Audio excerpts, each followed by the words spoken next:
Sarah? Ngumiti ang kapatid ko sa akin saka ako hinila papasok sa bahay.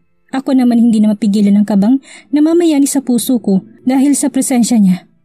Oh my G, Micaela! I miss you! Gaano na nga ba katagal? 6 months? Ang tagal kong nawala. I'm so glad I'm back.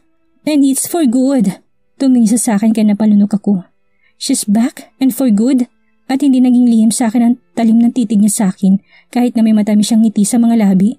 Anong ginagawa mo dito? Tanong ko. Hinarap niya ako sa kainayos ng damit ko. Well, I'm going to take Lance back. Pati lahat ng kinuha mo sa akin nung nawala ako.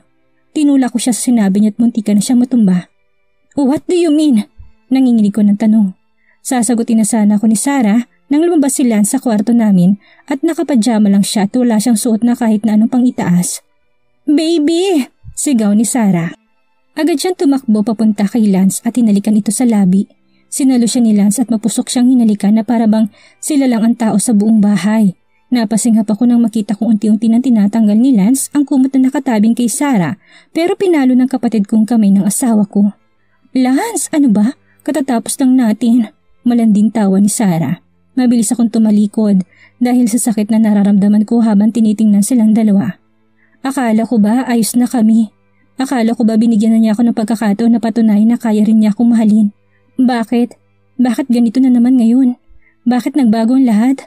Dahil ba bumalik ng tunay na bride at ako ng replacement ay hindi na kailangan?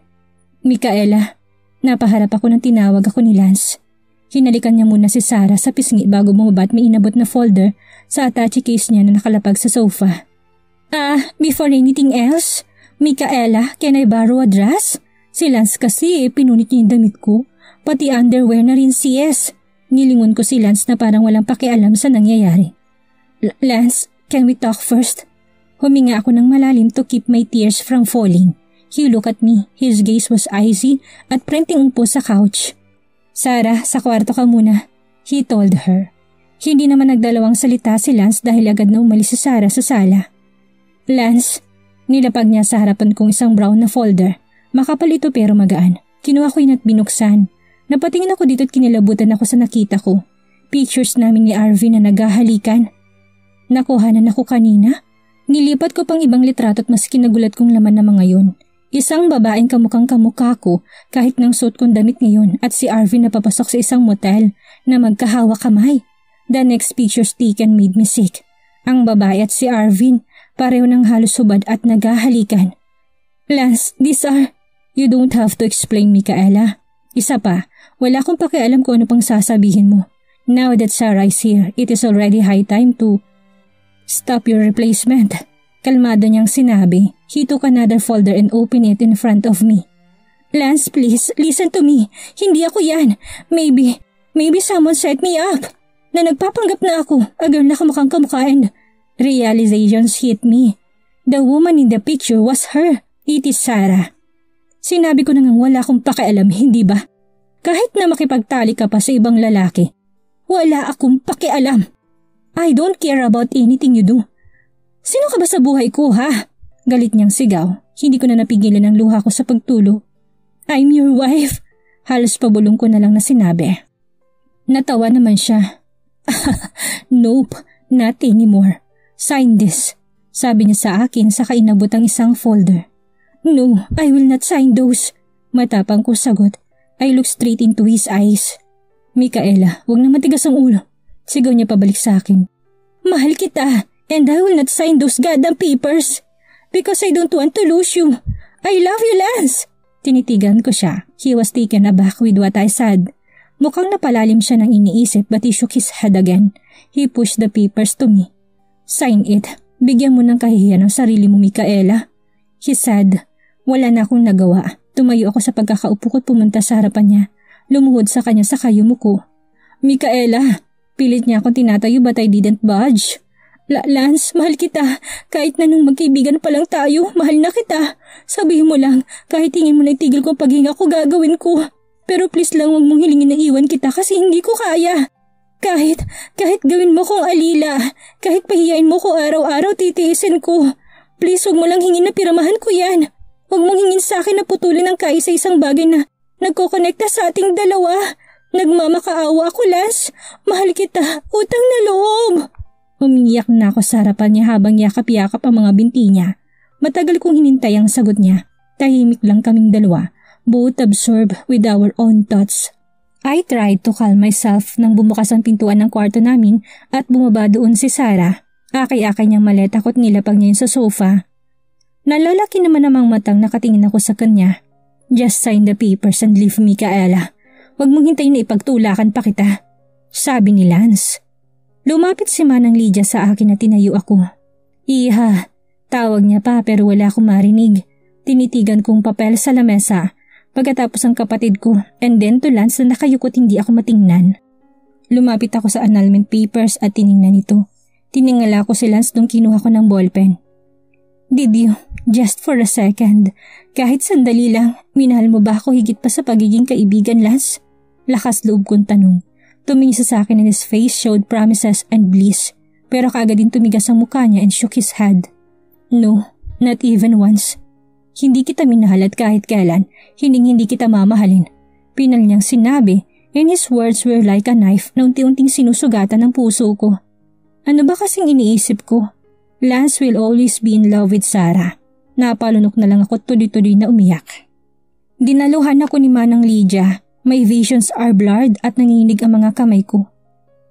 Lance, what is this? Narinig kong boses ni Daddy. Nilingon ko siya at nagpalipat-lipat ang tingin niya sa amin ng kapatid ko sa anak niya. Mabilis na tumakbo si Helga sa direksyon ko. Ate, are you alright?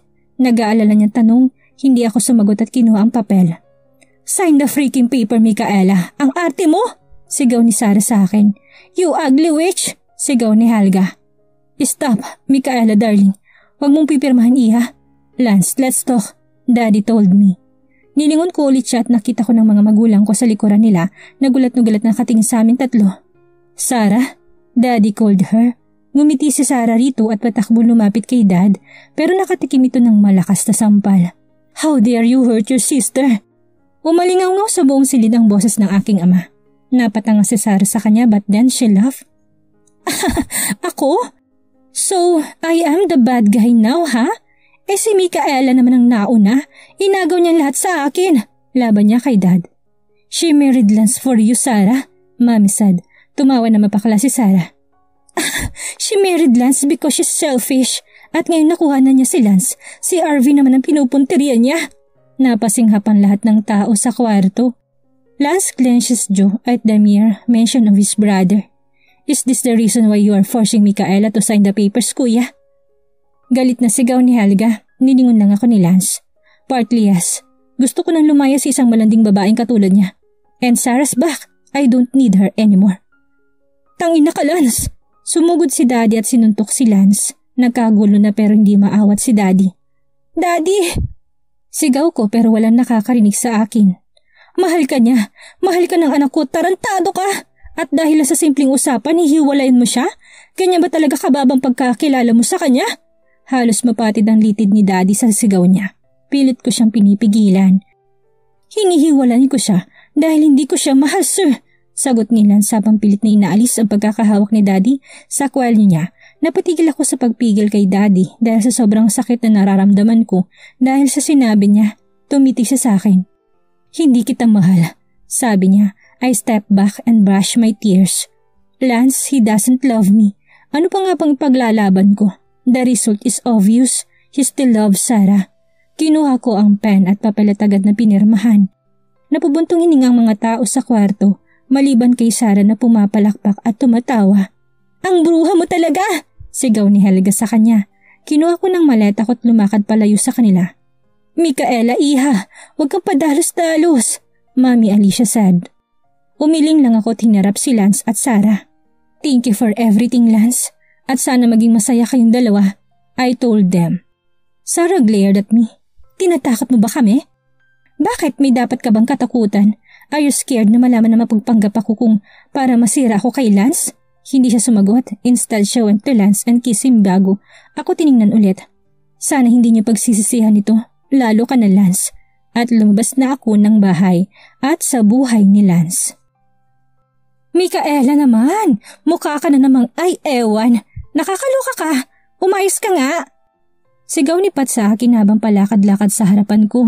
Nandito sila ni Eliza ngayon para kausapin akong lumabas sa kwarto ko. 5 araw na akong umalis mula sa mansyon ni Lance. 5 bitter days of yearning and pain. At kahit na malayo na ako sa kanya at kay Sarah, nanatili pa rin ang sakit na nangyari. Pat! Mahinang pagbabawal sa kanya ni Eliza. Nginitian ko lang ang kaibigan ko at nagtalokbong na. Hinila ito ni Eliza and glared at me. You can't be like that forever, Micaela. Sooner or later, kakaharapin mo rin silang dalawa. Stop hiding, sabi niya. Umupo ako sa kama and look at the two of them. How? How will I stop being like this kung sa bawat segundo naaalala ko yung sakit? Sabihin nga ninyo, paano? Paano ko mapipigilang hindi masaktan? I asked them. Tinitigan ako ng dalawa. Huminga ako ng malalim, pilit na pinipigilan ang mga luha. Lumapit si Eliza sa akin at niyakap ako ng mahigpit. Micaela, bakit ang sakit? Bakit kailangan ganito pa? Akala ko magiging masaya na ako. Akala ko matutupad na yung pangarap ko. Akala ko after 6 years, mamahalin niya rin ako. Akala ko pwede na na magiging masaya na ako. Pero dumating lang si Sarah na wala nang parang bula. Ang daya naman Maktol ko kay Eliza habang humahagulhol. Tuloy lang siya sa pagyakap sa akin at paghagod sa likod ko. May mali ba sa akin? May kulang? Ano bang kailangan kong gawin ha? Tinitigan ko si Eliza. Pagkatapos ay si Pat naman. Yumuko yung dalawa. Tumayo na ako pero niyakap ako ni Pat mula sa likuran. Alam mo kung ano mali, Micaela? Heto Turo niya sa tapat ng puso ko. Naiiyak na rin si Pat pero pinilit niyang ngumiti. Hinarap niya ako sa salamin at tinitigan. Masyado ka kasing magmahal.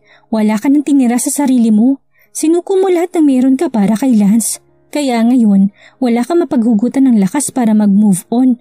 Tuloy-tuloy lang ang luha ko sa bawat sinasabi ni Pat. Oo, Micaela, masakit. Pero hindi naman pwedeng ganito. Hindi naman pwedeng habang buhay kang nakatago. Kapag ginawa mo yan, para mo na rin sinabing natalo ka na sa ate Sarah mo. Tiningnan ko si Pat sa salamin. Lumapit na rin si Eliza sa amin. All of this is not about Lance. Siguro nga hindi ikaw ang pinili niya. Pero hindi dito natatapos ang laban, Micaela. You have to move on and show them na hindi mo sila kailangan para sumaya. Tinanggal ni Eliza yung salamin ko sa mata. Inayos naman ni Pat ang buhok ko. Maganda ka, Micaela. And someday, may lalaking darating sa buhay mo and he will love you the way you want Lance to love you. At kapag dumating ng lalaking yun, magiging masaya ka na. But for now, you have to move on. That is your first step towards happiness. Tinitigan kong reflection ko sa salamin. Pinunasan ko mga luha ko at nginitian ng mga kaibigan ko. Yes, someday I will find the man who will make me happy. At kapag dumating ang araw na yun, haharapin ko si Lance at magpapasalamat sa ginawa niyang pananakit sa akin. Dahil kung hindi niya ginawa yun, hindi ako matututo. It's been 3 months ever since I started trying to move on. Okay na ako, though I can't say I'm happy. Sa loob rin ng 3 buwan na yun, hindi na nagpakita sa akin si Lance at si Sarah. I prefer that. Hindi ko pa sila kayang harapin. Micaela, tawag ni Daddy sa akin. Nasa garden kasi ako at kasalukuyan nagdidilig ng mga tanim ni Mama. Bakit po da? Nagulat ako sa nakita kong lalaki sa likuran niya. Kaagad umalis si Daddy at hinayaan kaming dalawang makapag-usap. Hi Mika. At tubili niyang sinabi sa akin. I smiled and ran to him to give him a bear hug. Arvin! Iyak ko sa balikat niya. Wala na akong pakialam sa ginawa ni Arvin. Basta gusto ko lang magkaroon ng karamay ngayon. Sorry Mika, he said. Umiling ako. Kahit hindi mo naman ginawa yun, ganito pa rin yung kalalabasan. Even without the pictures and the pretensions, iiwan pa rin ako ng kuya mo kasi nandyan na si Sarah. He brushed my tears away and kissed my forehead. Mahal kita Mika. Nung nalaman ko na nagkabalik na si Sarah, agad ka siyang pinuntahan para sabihan siya na huwag na kayong guluhin ni Lance. But then she presented me her plan at napapayag niya ako. I wanted to have you so much. At isa pa, Lance will forever be in love with Sarah. Pagpapaliwanag niya. Tumango na lang ako sa sinabi niya saka siya niyakap ulit. Arvin? He nuzzled my neck and hugged me tighter. Thank you for doing that. Tumango na lang siya saka ako inakay papasok sa bahay. Buong araw akong sinamahan ni Arvin at natutuwa ako nandito siya para sa akin. Nagising ako sa isang bolt nang magsimulang tumunog ang aking telepono sa kalagitnaan ng gabi. Kakatulog ko lang dahil ginabi na kami ni Arvin sa movie marathon namin. I look at the clock at 2:00 na ng gabi. Sino kaya tumatawag? Hello, Micaela. I freeze when I heard his voice. Inatake ako ng kaba dahil halatang-halatang paghihirap sa boses niya. Ayos ka lang ba? May problema ba dyan? Panikong tanong. May narinig naman akong nabasag sa background ng kabilang linya. Lance! Pasigaw kong sabi. Agad akong tumayo sa kama at kumuha ng jacket. Lumabas ako ng bahay at sumakay sa kotse ko. I tried calling Lance again pero hindi siya sumasagot.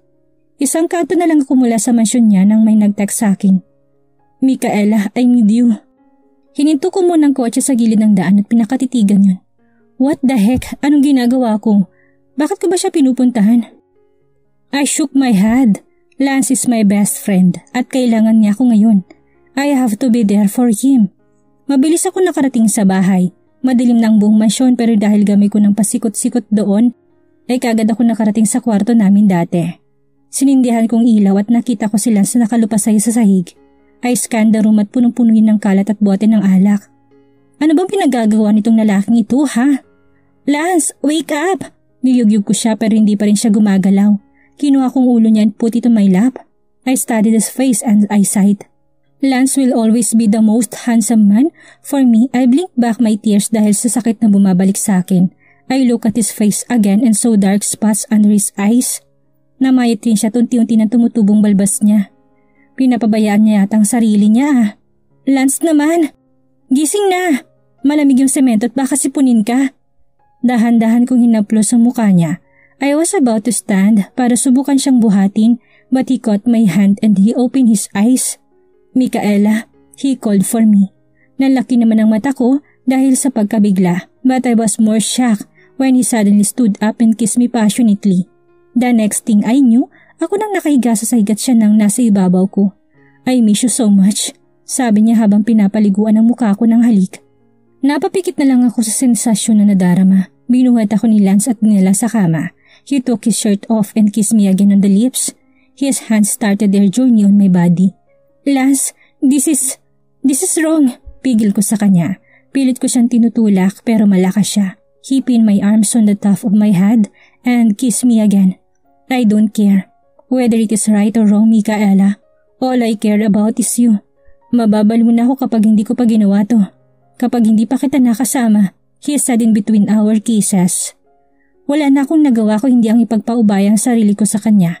He started getting rid of my clothes and yes, in just a span of seconds, we were both naked and gasping. Tinitigan niya ako then he smiled bitterly. Bakit kailangan si Arvin pa? He asked me. Ipagtatanggol ko sana sarili ko but he attacked my lips and I was lost again. Bumaba ang kanyang mga halik sa aking dibdib. Sa aking puso at sa aking kaibuturan. Hinalikan niya ako na parang wala ng bukas at basang-basa ang bawat bakas ng labi niya sa katawan ko. Tiningnan ko siya and I saw that he was crying. Umiiyak si Lance at hindi ko alam kung anong dahilan ng mga luhang yun. Lance, I called him. Tumingala siya and pulled me. Pinagpalit niyang pwesto namin. Hinaplos niyang buhok sa mukha ko saka ako niyakap bago ako niya pinasok. Napaungol ako na magsimula siyang gumalaw. Nayakap ko siya ng mahigpit as I kept on shouting his name.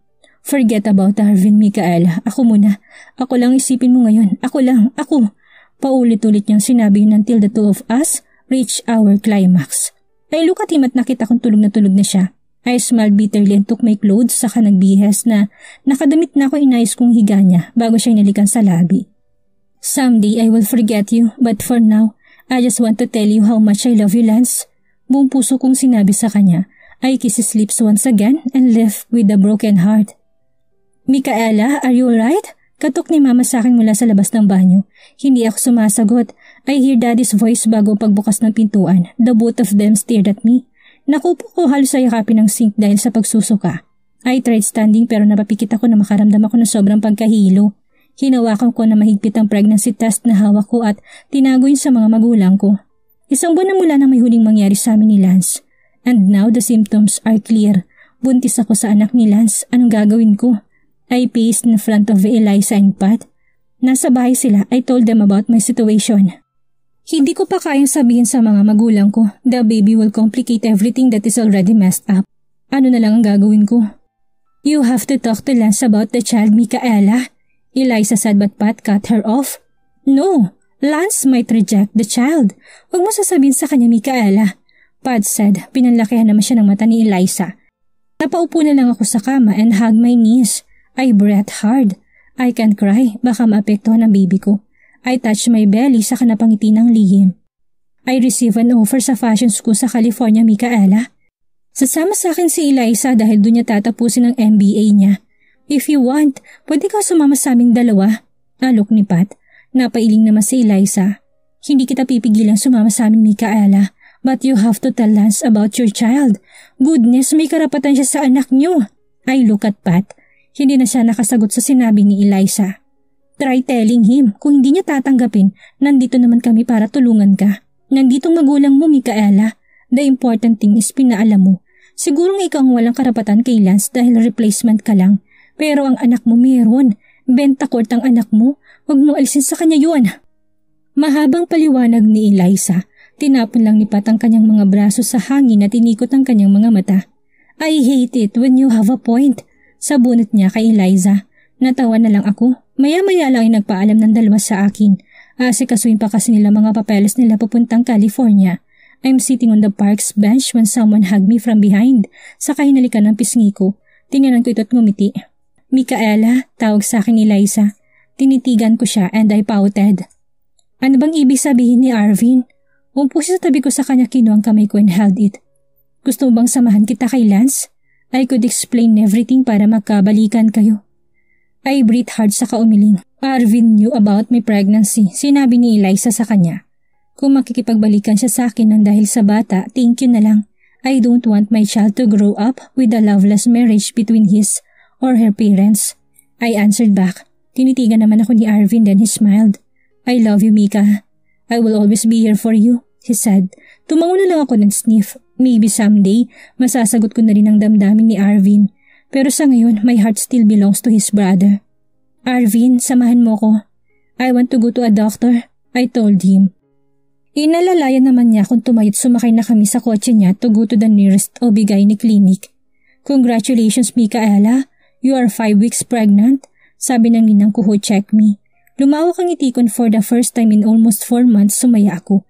I look at Arvin and was smiling too. Is he the father of the child? Tanong ni ninang. Yes, Doc. I'm Adrian Bentacourt, by the way. Pakilala niya. Tinisil niyang kamay ko na para bang sinasabi makisakay na lang ako. I kept my silence. Oo nga naman, kapag sinabi kong hindi si Arvin ang ama ng dinadala ko, magkakaroon na naman ng mahabang usap-usapan. Ninang gave me instructions about my pregnancy.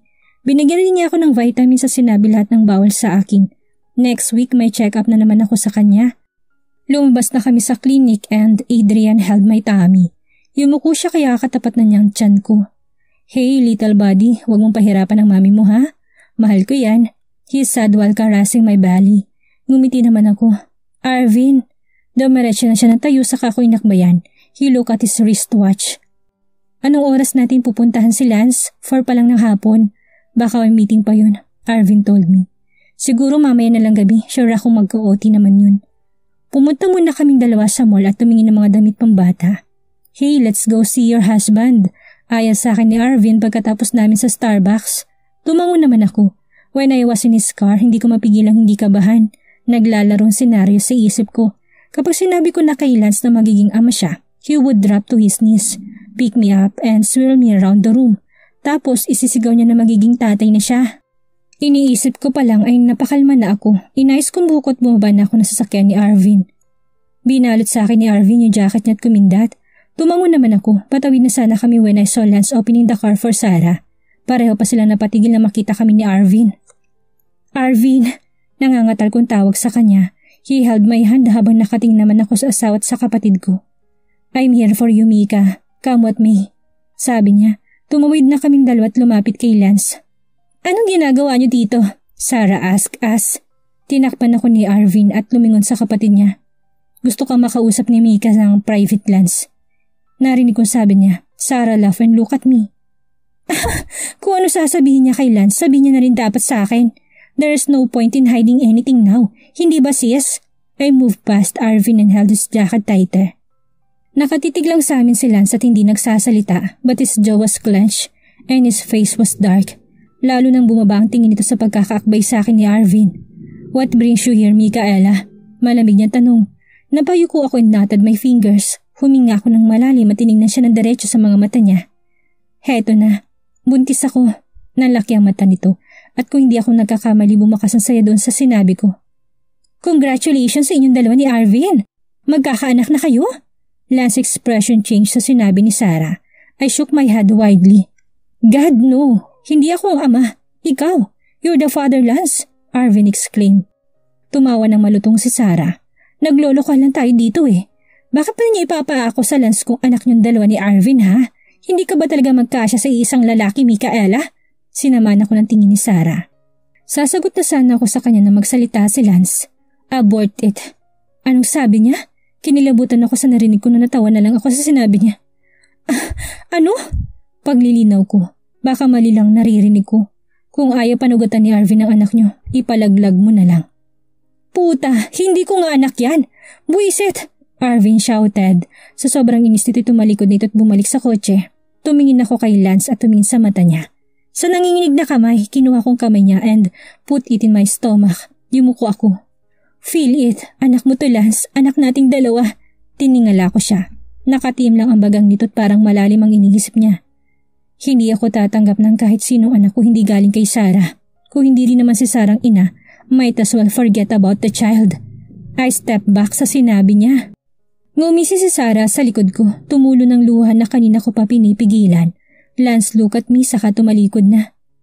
Walang ginawang mali ang bata, Lance. Labas siya sa kung anumang kasalanan ko sa'yo. God knows kung gaano ko pinagsisisihan na araw na pinalitan ko si Sarah. And oo, umaamin ako na saktan kita dahil sa ginawa ko yun. You became miserable because of me and I'm sorry for that. Pero nagmamakaawa ako. Huwag mong idamay ang anak natin. This child. Tulo ko sa tiyan ko kahit alam kong hindi niya ako nakikita dahil nakatalikod siya. This child is your own flesh and blood, Lance. Hindi ko naman hinihingi walayan mo si ate para sa bata. Gusto ko lang kilalanin mo siya bilang anak. I anticipated for his answer. Matagal na katahimikan ang namayani sa aming tatlo.